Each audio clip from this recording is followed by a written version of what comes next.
Hi, my name is Megan Hamersky, and today I will be presenting my poster titled Are Taste and Odor Issues Occurring Earlier in Clinton Reservoir? Taste and odor compounds such as geosmin and MIB are produced by cyanobacterial and aquatic ecosystems. While these compounds are not known to be harmful to humans or animals, they are the leading causes of unpleasant taste and odors in drinking water. Water treatment facilities are challenged by taste and odor issues because removing these compounds is costly and requires advanced water treatments when concentrations exceed 10 nanograms per liter. Thus, it is critical to develop predictive methods to identify when geosmin and MIB are most likely to appear, allowing facilities to address the problem proactively before complaints arise. To do this, we utilize samples collected by the City of Lawrence from the drinking water intake on Clinton Reservoir from 2006 to 2024.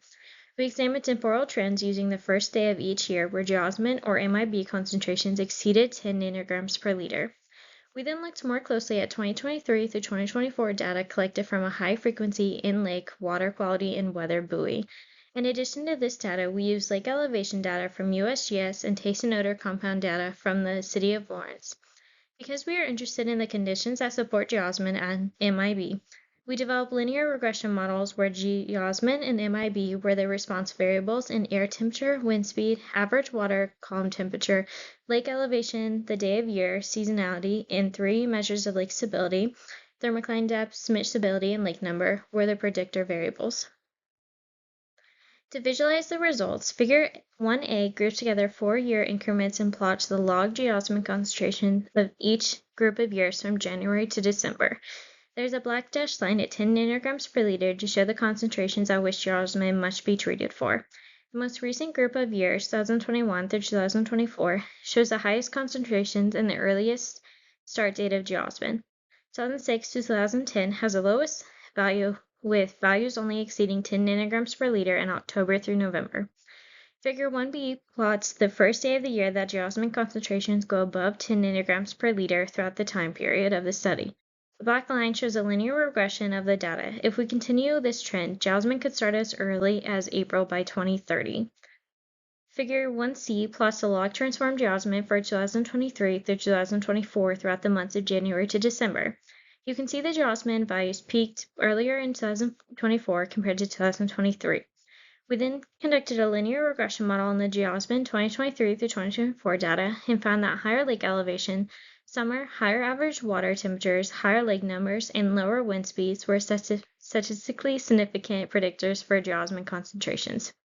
These results show that if reservoirs continue to thermally stratify earlier in the year with climate change, geosmin concentrations will continue to exceed the threshold of 10 nanograms per liter earlier each year. Moving on to the MIB results, Figure 2a does relatively the same thing as Figure 1a except with MIB instead of geosmin. The most recent group of years, 2021 through 2024, shows the earliest start date of MIB, but not the highest concentrations. Figure 2b does the same as Figure 1b, but with MIB concentrations. If we continue the equation line, MIB could start as early as June by 2030. Figure 2c does the same as Figure 1a, but for MIB through 2023 through 2024. You can see that MIB values were much higher in 2023 than in 2024. We'll get into why in just a little bit. Finally, we conducted a linear regression model on the 2023 through 2024 MIB data and found that lower lake elevations, higher average water temperatures, and winter were significant predictors for MIB concentrations.